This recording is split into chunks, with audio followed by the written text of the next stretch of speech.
I think most of you guys have been here. We'll go into the backstory a little bit of the creation of the Fifth Kingdom, the various kingdoms, the story, where was the motivation to create this specific story, where was sort of that luster for it, and then we're going to get into the release of the Origin movie, like I said, and then we're going to get into the actual pre-submitted questions.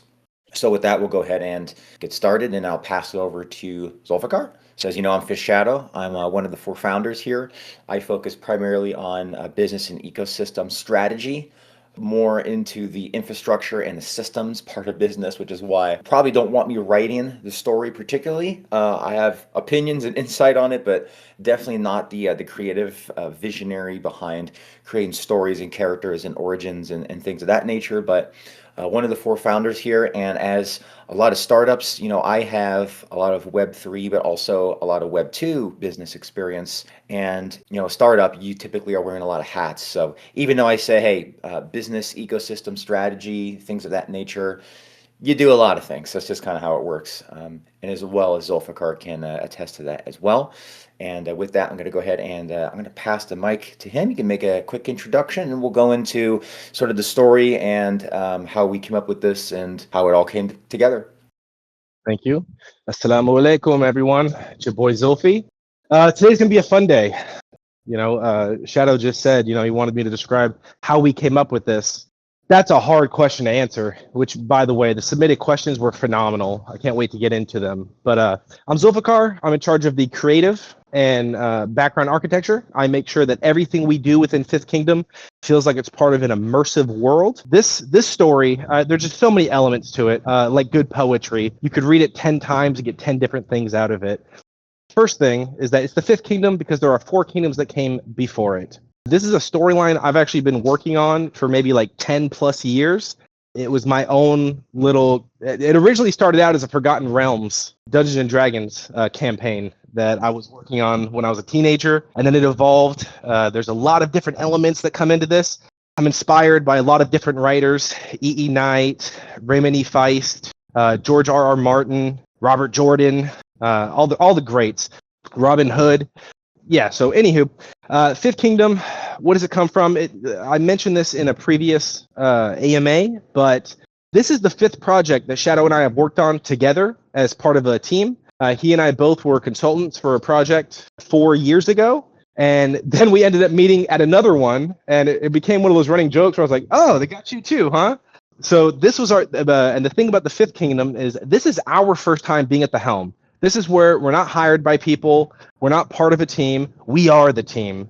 So like he mentioned, I am one of the 4 founders. If you look on the website, you'll see that there are 4 of us that are the founders of the Fifth Kingdom. And wink, wink, you, our community, you're the 5th pillar of the Fifth Kingdom. So there's 4 of us. We start, we hand you the Legos, and then you, the 5th pillar, will put them together, and I can't wait to see what you come up with. So, candidly, we're not going to go over everything that there is to know about the lore of the Fifth Kingdom today. People have lives, people have jobs.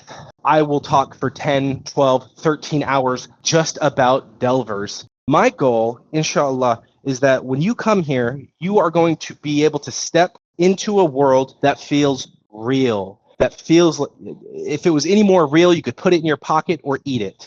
My goal is to give you left and right lateral limits and world building so that you can insert your own character and you know where you are, where you want to go, and where your character came from. So, like I said, a lot of the questions were really good. In fact, all the questions were great. It was really difficult to choose 10 to go through, but I feel like the 10 we chose are going to give the biggest bang for its buck. But if we can get through it concisely, God willing, it's going to be difficult for me. But if we can get through it concisely and we have time left over, as per usual, anything you folks ask, I'd love to answer. But hopefully by the end of this, everybody will understand what is the Fifth Kingdom, how do the 4 kingdoms that came before it play into it, and where will you choose to invest your time, your effort, and your imagination in this world that we built.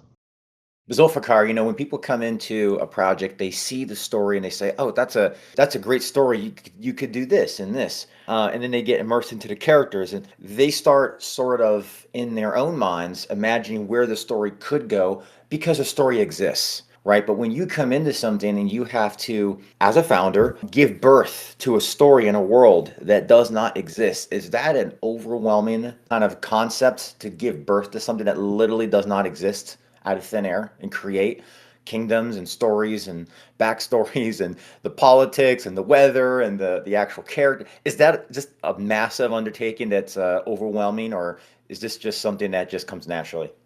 It's a great question, Shadow. I'm sure for a lesser man it would be overwhelming, but fortunately, I'm just kidding.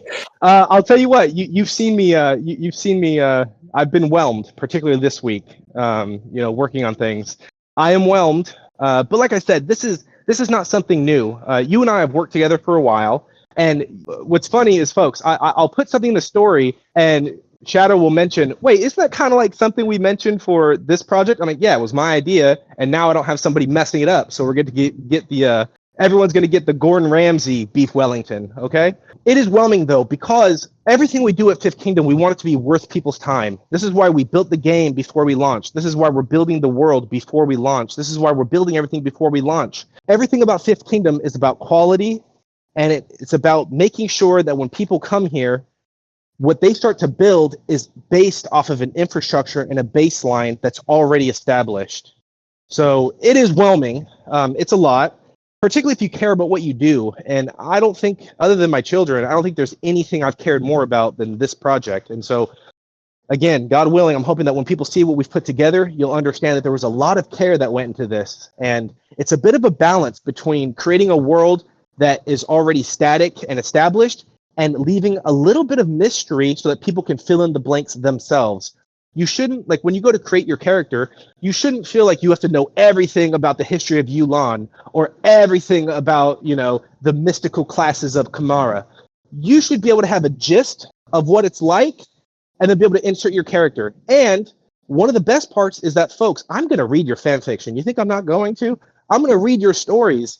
I'm going to get inspired, and it's going to become a canon event. So if you own an NFT, or when you own an NFT, and when you write stories and put your character into this world, that is canon. Everything is canon, and everything is meta. So that's all I got to say about that. Otherwise, I'll just keep pontificating. It's tough, but I think we did a good job. I think we've done a good job, and, well, the proof is in the pudding. The pudding's in the eating. So we'll see how people like their pudding. When you're built, for those of us who maybe, creativity, especially with story designing, which is really world building, to be honest, may not be our strong suit. How do you know with a story and a background like the Fifth Kingdom, which we're going to get into the origin movie here in just a moment, which you can also kind of briefly touch on before we get into as well. How do you know when a story is good versus it's slop? And I know creativity is a bit subjective, but when you're building a story out and you're creating the heroes and you're creating the backstory, is it just you have a feeling that you know what people are going to absorb and take in and love, or is it just how does that whole piece come together where you know this is good versus this is bad? What's that look like? That's a hard question, and this is where I wish we had the pro instead of the schmo. I wish Ross was here, because at the end of the day, ladies and gentlemen, I write fan fiction. He writes movies. There's a difference, but what I can tell you is maybe my experience. For me, because I grew up reading a lot of books. I grew up in I will say, very, very lower middle class, low income family. So for me to read books, that was my escapism. That's how I was able to do things. It was in my head. So I grew up reading these books and reading those protagonists. I am a very good world builder. I can say that because I've been told so. I've been told by people in the entertainment space. I do great world building. Writers will send me stuff, and then I'll help them complete their series Bible. What I have a difficult time doing, even as like a dungeon master, is telling stories in those worlds. That's a difference. So a few things is, how do you know it's going to be good? You never know. And whenever you're writing from the heart or you're putting yourself into something, the scariest thing is to hand it to somebody else and have them read it. So I can tell some stories about, like with Roscoe and I, when we first started working together, I would write things, and it's one thing when I write things anonymously with a pseudonym online. It's a little different when somebody knows who you are and you hand it to them and they're a professional. I'm hypercritical. There are archetypes, there are themes that just persist throughout time. There's nothing new under the sun. But there are ways that we can tell stories that have a lot of room for different interpretations and that they are timeless motifs. So sometimes I'll write something and then I'll watch something on TV and I'll say, oh my gosh, that's kind of what I did. And then I'll want to go rewrite it. What I've gotten better at doing is realizing, look, just because a theme is similar doesn't mean that I'm biting too much. Things can be inspired, they can be similar. So how do you know it's going to be good? Well, I guess we'll find out. But at the end of the day, if I enjoy reading it, I know the type of things I enjoy reading. I know the types of worlds I enjoy participating in. And what I've done is I've written a story that I would be participating in. This is a storyline that I would enjoy. And it's a world that I'm excited to play in. And then the last thing I'll say before we start getting into the questions, because I'll accidentally start answering some of the questions that were submitted, is even I'm surprised. And just so everyone knows, that's how I know we're onto something special. Because as I'm writing, George Martin calls it gardening. There are different types of writers. I'm very much a gardener. I'll plant a seed, and then I'll create rules. And in my mind, as long as you follow the rules that you've established, people are willing to suspend disbelief and participate in the hallucination, in the dream. So I'll create rules. I'll create a seed. And then as it starts enveloping, I get surprised by what comes out of it. And sometimes I'm not happy. I mean, we've got our own version of the Red Wedding, you know? So Yeah, if I'm I surprised, definitely I think get y'all will be surprised. I definitely get surprised frequently with the creativity. I will be honest. I think to myself, well, there's people who are gifted at certain things, and the design of the story, the lore, the world, creating a world that doesn't exist, not easy, and being able to do that in a way that captures people and is immersive, and then can connect to the actual ecosystem we're creating is it's a very unique sort of talent, and that's why I'm so glad we have folks like yourself and Roscoe, Madison, of course, as well. What could people expect to come, moving forward in terms of modality? And what I mean by that is, we're releasing cinematics. We have a theme song. We've discussed, I'm going to just say it. I think I can say it. I think I'm okay. We've discussed a comic book series. What Mhm. can people expect? How can they see this world beyond just the written word? Inshallah, in every way you can imagine. So I've said it before, we are not an NFT company. We're a Web3 company that has NFTs as a product. Well, we also have an entertainment aspect to this because we're a game. Blizzard proved it. If you put like a sexy, amazing, enticing cinematic into a story, people enjoy it. So modality wise, what can you expect to, or how can you consume the world of the Fifth Kingdom? Any way you want eventually. If it's in novel format, if it's in a comic book series, if it's in short form storytelling, aka TV shows, if it's in long form storytelling, movies, the anthology series we're going to be releasing post Mint. We got our own little version of Love and Robots coming out. So everything. That's the goal. The goal is that any way you want to consume this story, and some of you will be creating those. We'll be having open submissions and prompts where people will be able to submit, and we'll take you and bring you in and let you start creating the lore and make them canon events for other people. But that's our goal, and it's not a flimsy goal. It's not a flighty goal. These are very realistic. My background is in technology and entertainment. That's how I met Roscoe. We have connections with the largest agencies in the world. We have an entertainment law firm. We have the ability to grab IPs. We are fully prepared to do this correctly. The comic book that we've put on pause just so we could focus on the cinematics. And that was more, we just realized that's what people are consuming a little bit easier when an IP is new. It's easier to watch a 5-minute video than it is to read maybe a 22 issue comic book, right? So, but for example, who are we speaking to about doing the illustrations for the comic? Well, they're our friends at Icon and DC and Marvel. One of the consultants, he's a good friend of ours. He did the original King Spawn issue. Things like that.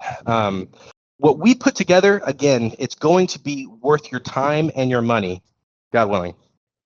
And it's so funny you said that, because I was just going to mention, we haven't taken a diamond yet from the public. You notice that, aside from, private pre-sales, which is very minimal. But we haven't taken a diamond yet. And I always mention this on every AMA. I might just make it a sort of a habit now, but coming to the table with value is, I think, the way business should be run. And it's not the way Web3 businesses are run, but it's the way we are running a Fifth Kingdom. You look at the story, and look at the detail to the story. By the way, guys, I am putting together a brand new light paper. Lord willing, between today and Monday, or if not sooner, it'll be released. This is a major upgrade to the current light paper, like by universe is an upgrade. And putting the world and the lore together is just it's incredible. And the cinematics and the game, the ecosystem, describing this. It's interesting because as you are in the designing phase of a business and a running phase of the business, when you go and you re-explain it, you're like, wow, this really is. You sometimes kind of catch yourself off guard because we are coming with such value before we've ever asked for a dime. It's like, wow, I don't know that I've seen this in Web3 before. So hopefully that becomes a bit of a standard. So I think moving forward, what we're going to do here is we're going to start taking some of the pre-submitted questions. I'm going to leave the archer video until more towards the end of our AMA today. I'm going to make you guys kind of wait around. You ever been to a movie where you have the post-credit scene? Well, it's going to be sort of like the archer video. It'll be the post-credit scene, so make sure you hang around. It's going to be worth the wait, by the way. It's not like you're going to get to the end of this and be like, oh, that was a letdown. We talk about subjectivity to creativity, but you guys are going to see this archer video, and I think you're going to be blown away by it. So. Actually, Shadow, yeah, please. I'd hate to do this to you, but on behalf of the community, I'm going to ask. Now, everyone, just so you see how that dynamic works between us, I have to ask. At the end of the day, we all have to ask the Shadow. Brother, could we show the animation beforehand? I thought we were, and some of the questions that I chose to answer, I was going to reference the video. You want to show the video beforehand? Do you guys want the video beforehand? Could we? W's in the chat. I don't know. I've never done that before, but I see TikTok people do it. I'm not a TikTok person, but I know what you mean. Okay. All right. Tell you what, we'll show the video. We'll show it now, and then we'll discuss it briefly, and then we will get into the questions. How about that? We'll do it in reverse. So forget the post-credit scene that I just mentioned. Doesn't exist live, like Bill O'Reilly. Zulfiqar is the only one that could twist my arm enough to get me to do it. So like I said, streaming on Discord is not always great, so we'll see how this works. But if it lags a little bit or anything, I'm just going to go through it, but we'll have it uploaded after the fact. So I'll go ahead and mute myself, and then we'll go ahead and play this.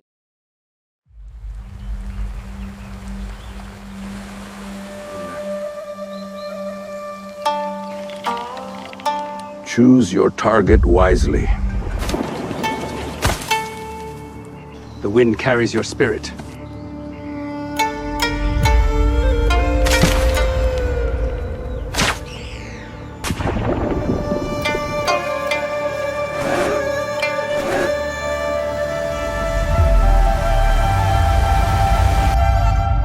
You must use your gifts for your kingdom.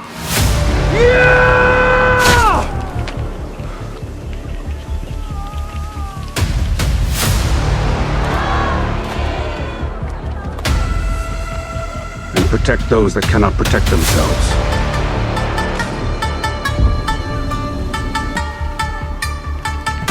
The order is absolute. It is done.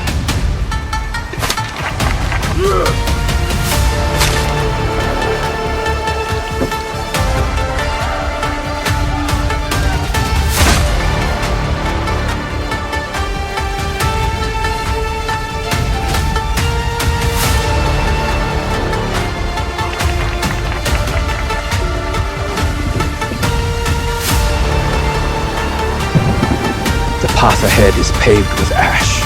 I will follow your lead, Father.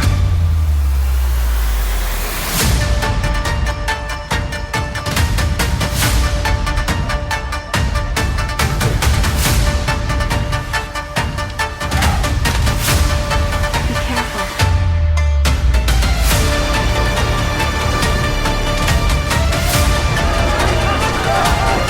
Sir, the target was not eliminated. and the archer has gone missing. Find my son and bring him to me, dead or alive!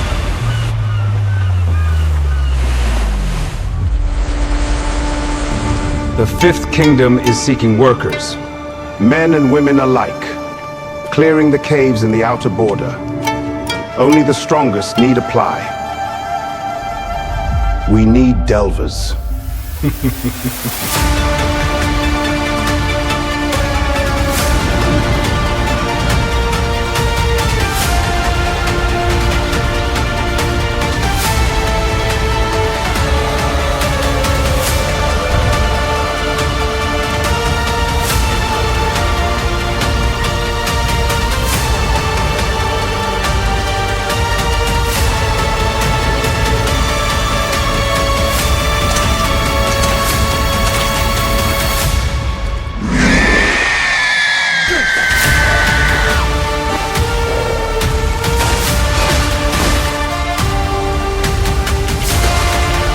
Choose your target wisely.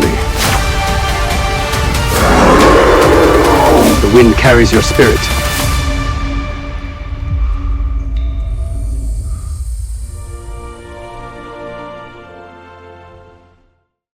Okay. And How about the that? origin for the archer, every character in the game is going to have an origin and a continual story, as well as the kingdoms themselves. And these characters, you're going to see they're going to meet each other, and you're going to see how the ecosystem actually plays out in the story. This is just one way with the cinematics. Zolf, you have anything you want to say about the video? Our Amazing. first look By into the way, Emerald real quick. Empire. Sorry. Sorry to interrupt you. When I watched it, I said it gives me Batman Begins League of Shadow vibes when he was training with the League of Shadows, and then turned on them to do the right thing, and then they were trying to find him. That's what it gave me. But sorry, go ahead, please.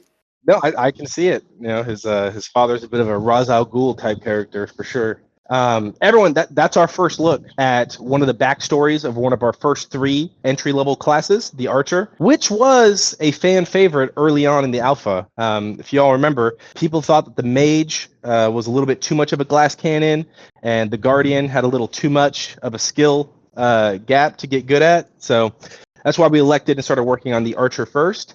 And for those of you who caught it, it's our first look at the Emerald Empire of Yulan. Going into a little bit of the inter-clan rivalries, which you could read more about on the wiki once it's done. But this is an example of when Shadow asked earlier, you know, how will people be able to consume and what modalities will be available? This is the kind of thing we want to bring to you. We'll have one of these for each of the 3 beginner classes, and then we'll be doing one for each of the 10 unlockable classes. And then also post-mint, we're actually going to start a short form anthology series, Tales of the Fifth Kingdom, where every week or every other week, we'll be bringing you a new episode, and you can watch a new storyline take place somewhere in the Fifth Kingdom, or if the community votes, elsewhere. We'll be having a team putting these together as well to try to get them out faster, but there's a lot of delicacy putting them together, because remember, it's not just about putting a video together like this. It's about producing it and directing it. And that's where I wish Roscoe was here. But that's where, when you have a background as a director and a producer, that's where you can see a story and you can see how it's supposed to come together. You could see what elements are supposed to come, how they come. That's an eye that I don't have for sure. I can assure you that.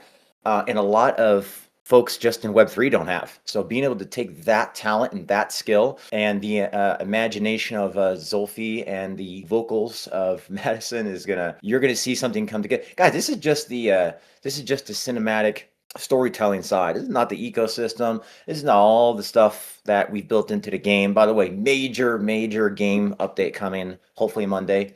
This is one component of the Fifth Kingdom, but it's a major one. And with that, I'm going to go ahead and get into these questions because we got quite a few of them. We're going to go rapid fire. Jean-Claude, did you want to jump in and say something? I'm sorry, I saw you unmuted. I want to say like it's really exciting, and I'm looking forward. Let's get to the questions because we do have a lot of questions, a lot of interesting questions we want to answer. So yeah, let's get right into the questions. Okay, so Zulfiqar, I'm gonna basically pass the ball to you with the questions, but rapid fire. First one comes from Charles, and by the way, I'm gonna get some of your names wrong. Just be prepared. So Charles 044163, and the question is, what historical event most influenced the current balance of power between the kingdoms? It's a great question. It's an easy answer. That's the discovering of what would become the Fifth Kingdom. So there's a character, and this actually alludes to another question that people had asked if there are going to be legendary heroes and legendary events that happen. Of course there are. No, in the real world, we have Nikola Tesla, we have George Washington. Well, in this world, we have Zulfiqar, and we have Mohammed Fayed, and we have King Arthur, and we have all these different characters that are going to be introduced with each one of the kingdom's lores. But the event that was most important is when Mohammed Fayed, a Kamaran navigator, discovered New Dawn Isle and established the first settlement called Fayed's Landing. That was what upset the tinderbox. That is what upturned the apple cart, and that's what had everyone's eyes start to turn south. So also, not only did I answer that question, but I also let everyone know that if you look at the world map, you now understand that the Fifth Kingdom is south of that. And the area that we will be exploring, if we choose to aim forward instead of backwards with the storyline, is the southern continent. But hands down, it's the biggest event that happened. Be sure to check out the lore channel again here in the Discord. Read over that content, and you will see all of the cinematics eventually populating that as well. Okay, and this is the name I'm going to mess up. This comes from a user named npopic nuggets and Viri, I think. I know I'm messing that up, so don't take it personally. It's a great question that we've got here. Key, I think. Looking ahead, will our decisions as players permanently shape the world story, or is the narrative already predetermined? I'm going to ask a second question as well that he has here. So that's the first question. If the Fifth Kingdom had a greatest unsolved mystery, one that every delver is unknowingly chasing, what would it be? So kind of two questions in one. The answer is yes, 100% yes. I said it before. It wouldn't be player driven if they didn't. The narration we gave you is we gave you history. You folks will dictate the present and the future. Wallahi aladim, 100%. And we'll do that through global event triggers that trigger narratives that the community has to act and determine the path ahead for. Yes. And then if the Fifth Kingdom had a greatest unsolved mystery, one that every delver is unknowingly chasing, what would it be? I can't tell you. So just know that there is a greater cosmology, and there is a secret history, and there is a world building background that Roscoe and I are aware of, that we have, and then over thousands and thousands of years, over tribalism, over selective passing down of information through rediscovery, just like in real life, there's the way that it's interpreted by the people that exist in today's timeline. I can let everyone know that if you look at the timeline, the Fifth Kingdom is only 50 years old. So our story, once we open the gates, will take place in the 51st year since Muhammad's landing. So it'll be 51. So if you're a person who wants your character to come from one of the four kingdoms, you can do that. If you want your character to have always been born in the Fifth Kingdom, you could do that as well. But it's still Gestalt. But yeah, the Delvers are very important. There's a reason why we're farming Ember, folks. I'll ask a follow-up question. The unsolved mystery, we will know more about that over time. Or yes. Okay, actually, sorry, let me ask that a different way. We will know about how it's interpreted. Will we know the actual truth of it? Ish. It could take a long time. So here's the thing, folks. Like if you look at World of Warcraft, what did it start out with? It started out with orcs and humans. There was a dark portal, and these orcs, these green monsters showed up, and they started messing everything up in the world of Azeroth. Okay. Then you find out about the Burning Legion. Then you find out about the Titans, and then we eventually somehow defeated defeated Sargeras. So then there has to be this Shadow Realm. That's something I didn't like. And if you know, you know. But Chris Metzen wasn't messing with that either. We have enough storyline. I've got 400 years of history that we can play with in real time. I've got 10,000 years of history. We have enough to feed for the next 20 years without ever jumping the shark. So if y'all choose to play with us for the next quarter of a century, we got you. There's going to be no, oh, well, what are we going to do next? Oh, what's the next expansion going to be? We already have something to do. Like I said earlier, the community is going to dictate whether we continue. Sorry, it's my laundry. Whether we continue to press forward in the Fifth Kingdom and expand the realm and see what else is out there, or if we want to take a step back and go and start exploring one of the Four Kingdoms or start looking at the old world.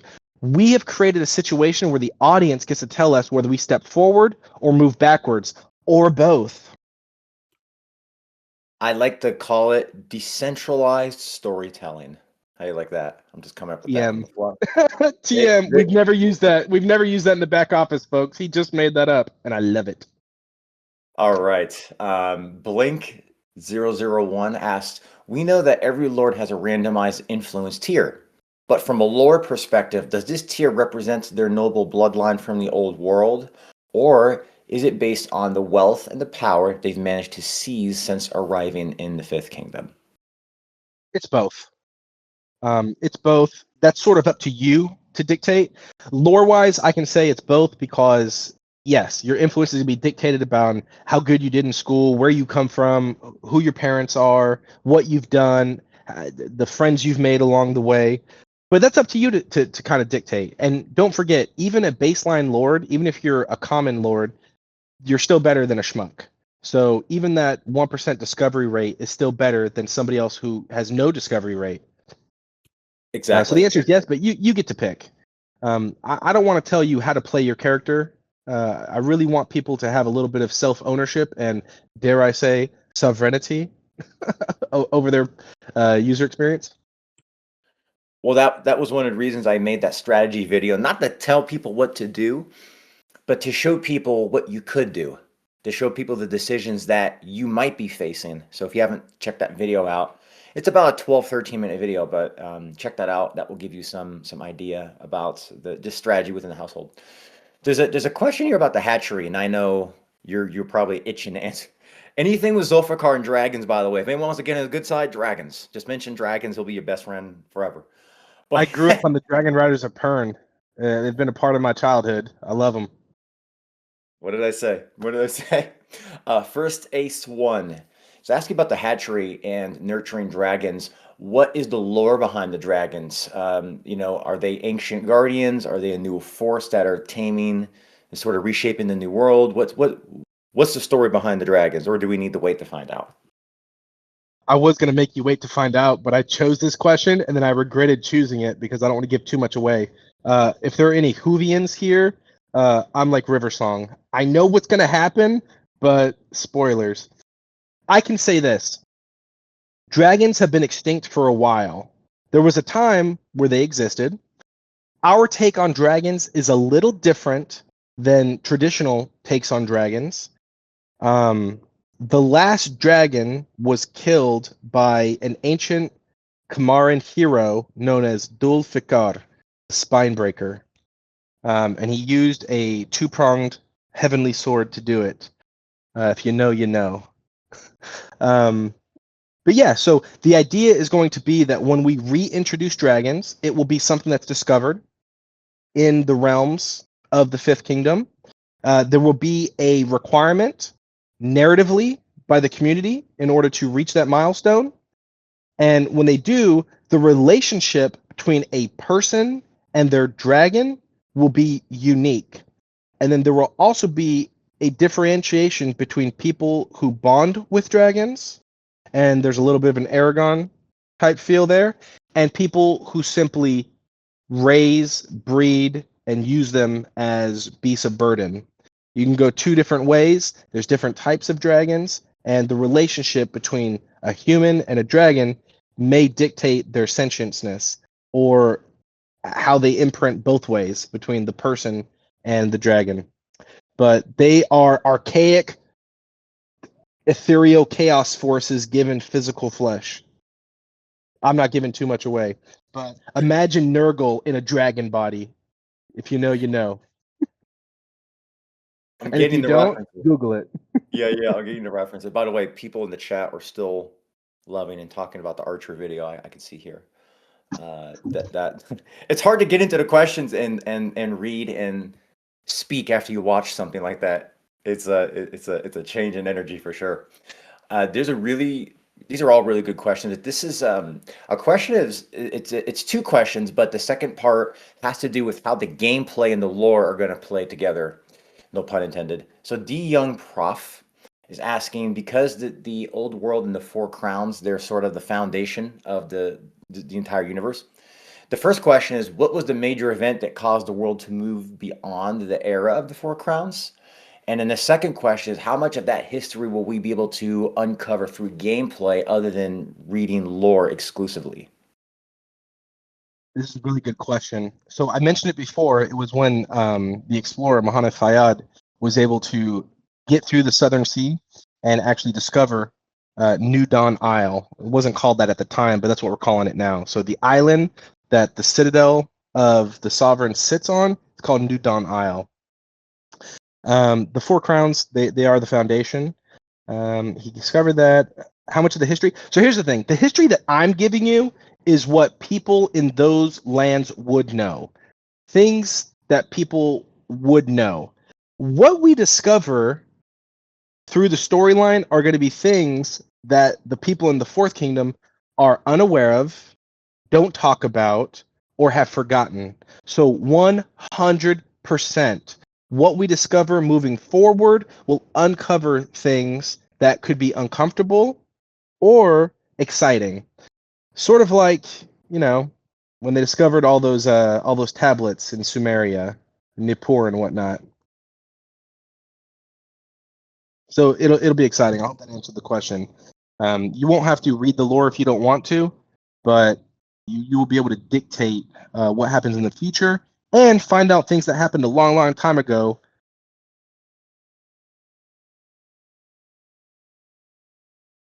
Perfect. For real. Okay. Okay. Well, this is an interesting one here, and I think the Archer video may have already sort of answered this question, but it may have only answered it from one perspective.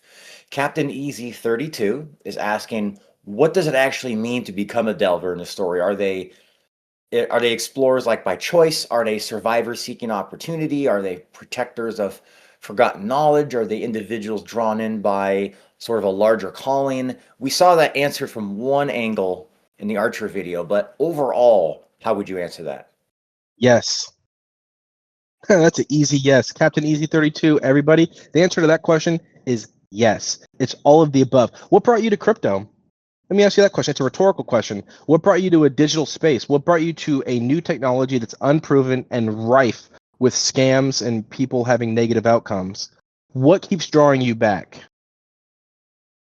Delvers are the football players of this world. They're the gunslingers. They're the celebrities. They're also the veterans. They're also the wounded veterans. They're the ones that have scars. They're the ones that have trauma. Delving is the most romanticized vocation in the known world. It's also one of the deadliest and most gritty. It's almost like, we pull inspiration from real life. If you've ever met an actor or been involved in sort of that space, that has the highest highs and the lowest lows. If you've ever been an entrepreneur, it's got the highest highs and the lowest lows. Anytime you go into business for yourself, anytime you're doing something that has the highest stakes, there's a je ne sais quoi about it. And so that's what a delver is. Delvers are the ones who do what other people read about and wish they could do until they can't do it anymore. And I'll leave it at that. Great answer to a great question. A champion winner 400 is asking how the households could sort of fit into the lore. So it seems that the households seem like they could be more than a social feature, but definitely not just a social feature. But in the lore, are they included somehow? Expedition teams, Yeah, survival 100%. communities. What's that look Yeah, like 100. from a household standpoint? Yeah, so households, think of them like companies, right? So it's like it's a group of companions. I drew the inspiration from almost like I said, like a Forgotten Realms campaign or a D&D campaign. Think of Dragonlance, right? It starts out with the companions. So you meet Raceland, Caramon, and whatnot. So in the old world, you would be depending where you're from, you'd be with members of your tribe, you'd be with people from the same land as you. Sorry, give me one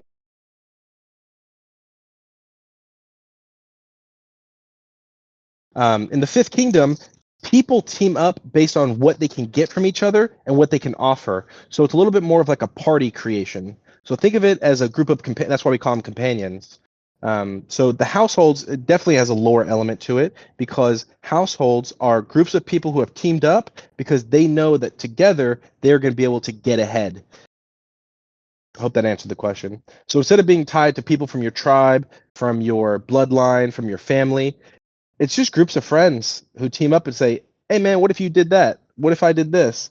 Hey man, you're actually really good at that. Let's do this." Much like how the founders behind the Fifth Kingdom teamed up. I think I'm you good looking, also, you're smart. well, as I said, I think you also kind of indirectly answered Anthony S247's question as well, unless you also want to answer that one. It's kind of similar. I'll ask it really briefly. You could touch on it. You could expand a little bit more.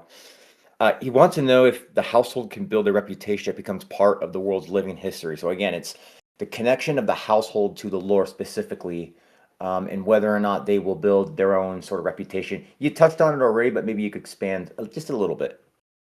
Yes, 100%. There's always famous companies, famous teams, and then even in this project, there will be people who do things that are extraordinary. We're already starting to see community members who stand out because they do things like get to stage freaking 24 plus in the game. I don't know how. So, of course, with anything, people that are extraordinary will be extraordinary, and people will talk about them. I'm manning the chat the best I can over here.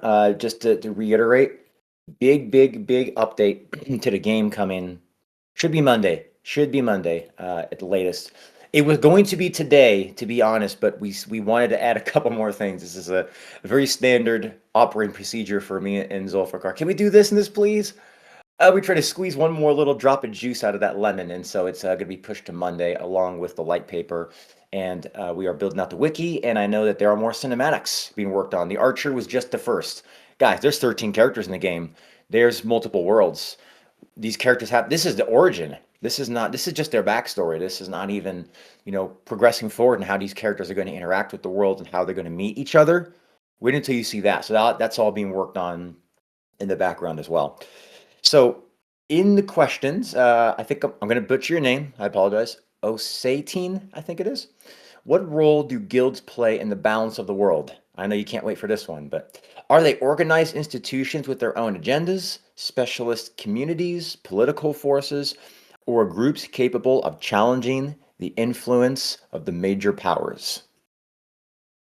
Once again, it's another one of those yes answers if I wanted to be obtuse. So guilds are collections of households that team up in order to extend more political influence in the realm. In order to be represented, you have to be a member of a guild, and your guild leader has to be a member of the sovereign. They have to be an archon. That's how you make sure that your interests are being represented. Guilds are if anyone's ever been in a guild, sometimes it becomes like a full-time job, just trying to manage personalities, expectations.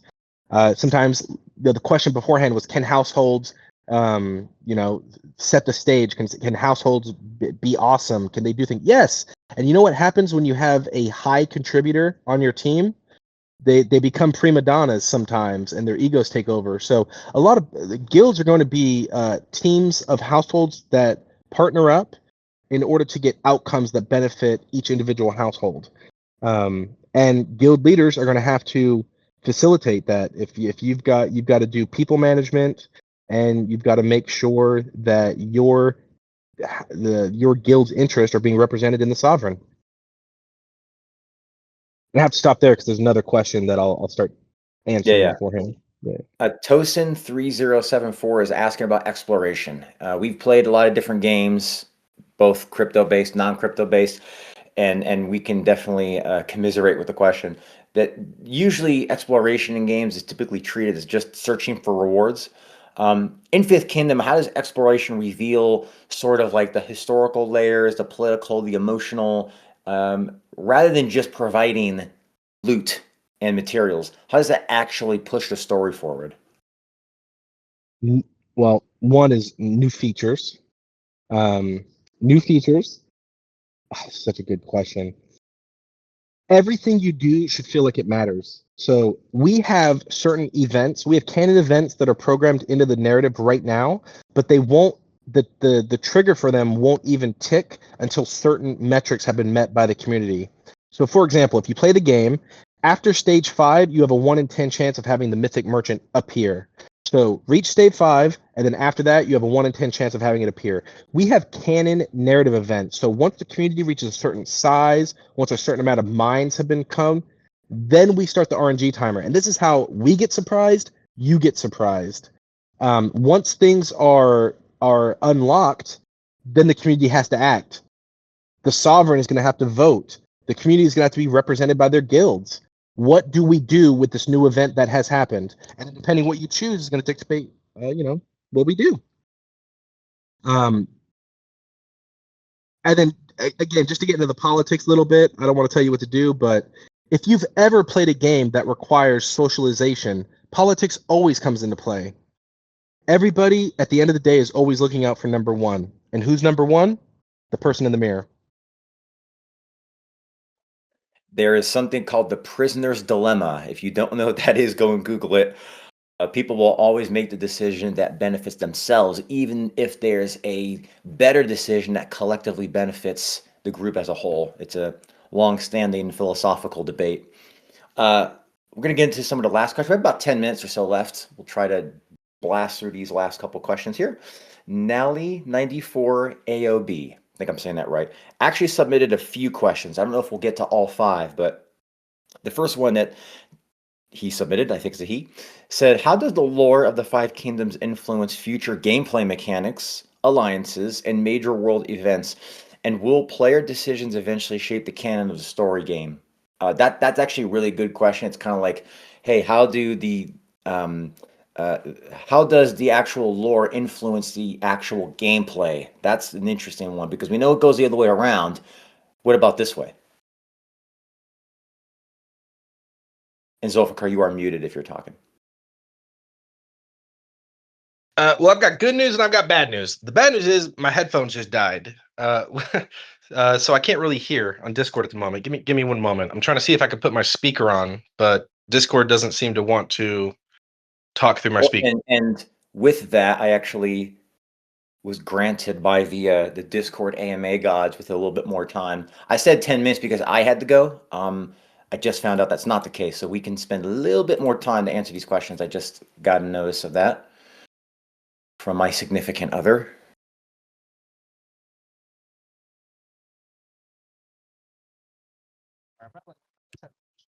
How can you make Discord go through your phone's speaker instead of just your phone? That would be in your settings, but you should be able to actually go through the speaker versus the handset, or headset rather, excuse me. Yeah, it's not. Okay, we'll give that just a moment here. By the way, I'm discussing in the chat a little bit, so I'll just touch on this briefly. We've said this, I think we said this last week, so I'm going to get into the game for just a quick second here.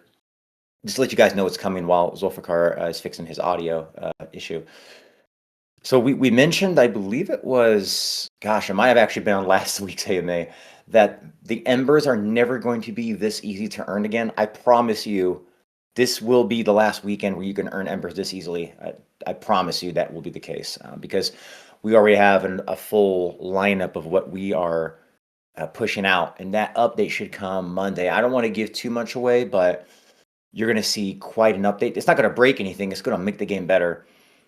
But to give you a little preview, I guess I could say this: expect new bosses, expect new weapons, expect a fully mapped out store, expect some in-game surprises. That's all coming hopefully on Monday. We're going to be leaving the alpha testing and officially heading into the beta testing. And with that beta testing, we are going to be hosting competitions.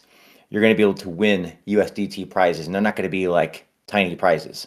So we are going to really start building this game out and then bringing you guys in to host competitions. Me and Zulfiqar, as we play, will not be like winning, but we'll be participating with you guys. So that's all coming Monday. Oh, I'm gonna along with win. White paper and lots of other stuff. So yeah, Zulfiqar, are you with us? I am, but I'm not happy. I gotta hold I gotta hold up my phone to my ear like it's the '90s. Can you hear me now? Good. Can you hear me now? I feel like that scene in Hot Tub Time Machine where it's like I'm on a cell phone, or I'm on a mountain on my phone. Jeez. Okay, Okay. so how does the Do you lore of need the Fifth Kingdoms influence future go ahead. gameplay mechanics, alliances, and major world events? And will player decisions eventually shape the canon of the story game? Yes. How? Like I mentioned, once a certain amount of mines have been, I'll just be specific. Once a certain amount of mines have been mined, it's going to start a timer. And then every mine that comes after that has a chance of, well, I'll just give a specific example because I was going to say as you do things, timers will start, and then those timers will trigger events that will begin world narratives. But that's so vague. Look, once a certain number of mines have been found, then the timer to when the first egg gets discovered starts. And as soon as the first egg gets discovered, then we're going to have to figure out how to hatch that bad boy. Once the first egg gets hatched, it might be a guaranteed queen. That queen's going to lay eggs. Wouldn't it be nice to have the very first dragon with the first clutch of eggs? I think so. Worked for the Targaryens. Probably worked for you. Number 2, which kingdom holds the biggest hidden secret in the lore, and how important will it become later in the story? Kamara. Are there legendary characters or forgotten kingdoms that players haven't discovered yet? Yes. How deep is the connection between the game's lore and upcoming expansions or seasons? Very. It's all intertwined. You can't tell what's going to happen tomorrow without knowing what happened yesterday. Will there be a lore-based rewards, quests, or exclusive discoveries for players who pay close attention to the story? Yes, 100%. Remember when I mentioned titles? And then also, I'll tell you this: we're looking at having new roles. Once we start doing open submissions, which is where we are going to create prompts that the community can write towards, people that write well and who are creating sort of their own thing, we'll start bringing you in and just let you start expanding things. Uh, I don't want to get into too much detail, but I'm very interested to find out what you folks like the most. And if you're the kind of person that enjoys something and you want to start making it your own, by all means, make it your own because guess what? It is yours. Unlike George Martin, I am a fan of fan fiction, and I will let you write your own, and I won't sue you.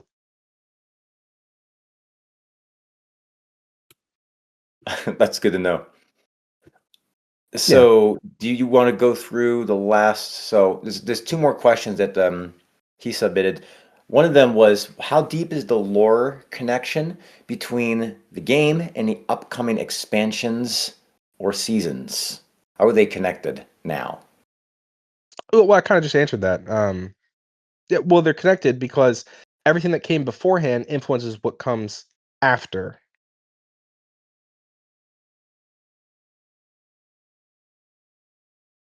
Okay. Now, if you don't Fair mind, enough. just because we're going a little long, Yeah. can we go to the chat questions? Let's go live. Let's see what we got. Naza is asking, pardon me, delvers explore the ruins of the old world, and as they uncover more of its histories and resources, will there be a point where the accumulated knowledge or power from the quote fallen past becomes a corrupting influence on the new ideals, forcing players to choose between progress and purity? That's a heck of a question. Who you It's a been great talking to? Who, I was you got gonna a say, camera? yeah, What you did you understand hack my lore. Google No Drive? question. What is going on here? See me after class. It's a great question. So just one small correction. It's a correction, but it's also you're very clever. Delvers are exploring the new world's mines, but sometimes something new could have one time been old. So when you said my butthole puckered a little bit, I was like, "How's he know?" When you mentioned, Delvers are exploring the old world's mines, I was like, I feel like I hit that pretty well. So good job. I guess we'll reveal that little Easter egg right now. Yeah, there's nothing new under the sun.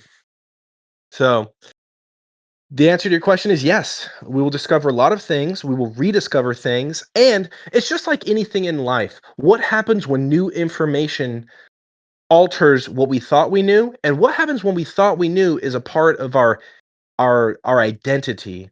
It's really hard to take in and absorb new information if it challenges preconceived um, ideas that we had, especially the more those ideas shaped our personal identities. And I will go ahead and just quote Kevin Smith.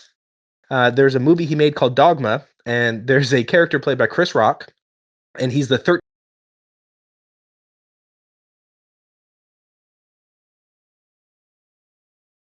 I think we lost you, Zulfiqar. Yeah, sorry, I was getting a phone call from a surveyor. It should be illegal for people to just call you out of the blue. I guess that Especially defeats in the the middle purpose of of an a phone, AMA. right? You Yeah, were gonna right. quote Kevin Smith. We're all Yeah, wondering what you quoted. yeah. So it's from the movie Dogma. It's from Chris Rock's character Rufus. He's the 13th apostle. He mentions that he doesn't have faith, and the protagonist kind of sarcastically says, "What kind of an apostle doesn't have faith?" He goes, "Well, I have ideas. It's easy to change an idea. It's hard to change a faith or a belief because people die for it, they kill for it." And so I've always taken that, and I thought that was a very profound statement because whenever you internalize something, it's really hard whenever you hear an idea that challenges your preconceived notions. And if anybody wants to understand what I'm talking about, keep in mind, I'm a former United States Marine. I was a special operations person who's an OEF veteran, and I converted to Islam 2 years ago. So it's a very personalized statement for me. But that's what we're hoping to do here, creating a real world that feels lived in, where the ideas mirror the ones that we have in the world, in the real world, just cranked up to 11 with some magic. Unless one of you can shoot fireballs right now, in which case I want to see it. If you can't, come see me, please. I want Come see me. I want to know you. Can you teach me this power? I'm gonna But yeah, so that's the idea. It's a digital world, but it should feel realistic. When you participate in the Fifth Kingdom, you should be more than willing to suspend your disbelief because the left and right lateral limits of what this world can do are clearly established. It reminds me of when we were discussing if you guys have not unlocked the Iron Sentinel in the game, or actually, you don't even have to unlock him. If you've used a laser in the game, me and Zulfiqar were discussing a laser. It's like, well, does lasers make sense in this world? And then we got into the conversation of, well, what's the difference between technology and magic? I don't want to get into that, but that's a deeper question to answer. But that's where you start creating the limitations to the world and building the world within those confines. It works. It works. It's beautiful. Yeah, and My that's headphones where back. Sorry, Shadow. My headphones are back. Did you just talk about the one man's magic's another man's technology thing? yeah, I was discussing Yeah. how when we were implementing the concept of some of the characters and the heroes in the game, such as the Iron Sentinel, but not necessarily just the Iron Sentinel, because anybody could technically pick up the laser in the game. How that makes sense in the world, and how magic and technology are not a whole lot different. One is a little bit more harnessed, I would say, than the other. We're participating in magic right now. No, I'm kidding. Or am I? Let me explain the lasers real quick, just so that nobody says my immersion. So the embers, like we told you, they are congealed, chaotic. I mean, I don't want to get into, I don't want to go for too much detail, but embers are powerful. They radiate magic. Well, what happens if you're a person of strong will, sort of like a Green Lantern type person, right? And what if you could channel the power of an ember into a beam of light, maybe a red beam of light that smokes trolls? until about stage 10. Then it takes a lot of dots to take down the tanky enemies. But yeah, so everything fits. Excellent. We're going to answer one last question. It's a great one. It's a great one. By the way, if we didn't answer your question, please tag us in general chat. Send us a friend request. Message us. We don't bite. We just nibble. We're here as founders to answer the questions and to build out this world. Shadow, stop saying that, because people keep texting me to nibble them, and my lips are getting numb. It's not literal, folks. It's not literal. Oh, my bad. I thought it was a promise, so I've been making sure that we're not liars. Well, hey, I guess we have to uphold it, don't we? Hamez Benz is asking, I'm going to take the second question that was asked about that, 30 minutes ago here in the chat. It has to do with decentralization. I want to use the word DAO, even though we are not a DAO with user-generated content, but that sort of mindset. And the question is this, is if the community's collective actions begin to move the Fifth Kingdom in a direction that deviates from the original design or the original lore, where does the team draw the line between maintaining the project's integrity and allowing this decentralized citizens to truly dictate their own history, and then maintaining sort of the ongoing direction that we had in mind? It's a really great question, because there has to be sort of a line drawn, but people are also, like I said, decentralized storytelling, shaping the future of the world. How would you answer that? We don't. This is where the training wheels come off, and if you built a good system, you got to let the clock tick away. So we're giving you the sandbox. It will be what you make of it. And that's just because if we did, it wouldn't be decentralized. I kind of said this on X, but if I can take it away from you, it's not yours. How can it be player ownership? That's the antithesis of everything we're trying to do with Fifth Kingdom. Your NFT is your contract with the platform. What you do dictates your experience. What you build is yours. If I can insert myself at any time and say, no, I don't like the way you guys are playing with this, then it's not your sandbox, it's my sandbox. We're not doing that. I think that we've built a system that is going to stand the test of time, but we'll see. Occasionally, the Tree of Liberty must be watered with the blood of patriots or lords. I'm joking, but but yeah, no. Have fun, guys. Have fun. Don't ask Daddy Zulfi to come save you. Save yourselves. Look to your left and your right. Those are the people that are going to dictate your user experience. Now it becomes very important to make the best household you can. Now it becomes very important to, think about whom you're going to ally with as a guild. And when you're a guild leader, nobody operates in a vacuum. If you talk to any successful people, 9 out of 10 times, without going for too much information, you can't pull up in a car that I drive and not have some kid say, "Oh my God, mister, how do I get one of those?" And Shadow, I've told you the first time that happened to me, and I was like, "Oh no, I didn't really know what to say." Like, I wanted to be like grandiose, and I wanted to give him this great bumper sticker. And kind of what just came out was, I was like, dude, just be nice to people, because the same people you meet on the way up, you're going to meet on the way down. And yeah, I have my virtues, but everything I have is because I've met people that enjoyed what I did or enjoyed being around me. And then whenever they did something cool, they brought me along. So that's my thought. Every successful person is a product of their network, of the people they associate with and the people who associate with them. So we'll see what people do. When you become a guild leader, your job is to make sure that the households in your guild, you have to make sure that they're being represented well, not just by you, but also you might have to talk to some of the other archons and make sure that y'all are working towards a common goal. You don't want to be one voice in 100 in the sovereign. You want to be one of a team of voices. But like Thomas Jefferson, I don't like political parties, so please don't create like a Lib Dem, Tory type situation, Well, or do. I can't tell you. I can't stop you. We got exactly To have right and left. Yeah, right. End up having right and left. Yeah, even here. Yeah. Okay, get away from it. I changed my mind. If we have like a Nakud party, then Zulfi's gonna step in. We're gonna have some world event. Yeah, you have to know. Mm. But yeah, and that again is that's a promise from the team. When y'all make decisions, they stand. It is what it is. I'll do a short piggyback and then I'll hand it over to Jean-Claude to close us up here. I've gotten that question before, Zulfiqar, about, oh, gee, how do I get this? Whatever it is, it doesn't matter what it is. It doesn't have to be a car, it could be anything, regardless. And this will tie into Fifth Kingdom. I'm going to tie it in. And sort of and I've never thought about the answer, but when I was asked it on the spot, I knew the answer. And it's not a right or wrong answer necessarily, it was just mine. And I said, you have to know what you want. What do I mean by that? Well, how can you hit a target if you don't even know what the target is? How do you enter into a GPS where you want to go if you don't know where you are going? Where is it going to take you? It's not going to take you anywhere. And just philosophically, I think oftentimes we miss goals because we don't know what the goal is.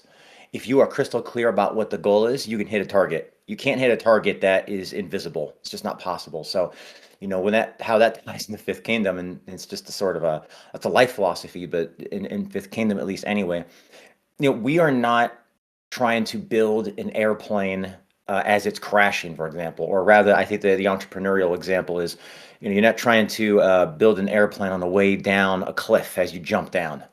That's typically how a lot of businesses are run. Even outside of Web3, by the way, it's not uncommon for businesses to be run that way. But in Web3, it's super common because you've got to get people's money. You've already jumped off the cliff. You jump off the cliff with their money, and then you're trying to figure out how to build an airplane on the way down the cliff. Everything that we have built has been 100% intentional. And it's not just intentional today, it's intentional for 6 months from now, 12 months from now, 18 months from now, 36 months from now. And you're going to see that over time. So it's knowing what it is we are aiming for and going for that target because we know what the target is. It's not invisible. So it's a very clear mapped out plan, and it's doing something that bringing a lot of different components together that have not been brought together. You see the effort being put into the story and the cinematics and the lore. And this is something that we are just now touching on, but we've touched on before, of course, as well. The artwork with the NFT designs. I've touched on that in some of the videos I've done. The DeFi component tying into the play to earn component and how that's a sustainable economy. This lore is just like the cherry on top. And you could see the effort that's being put in.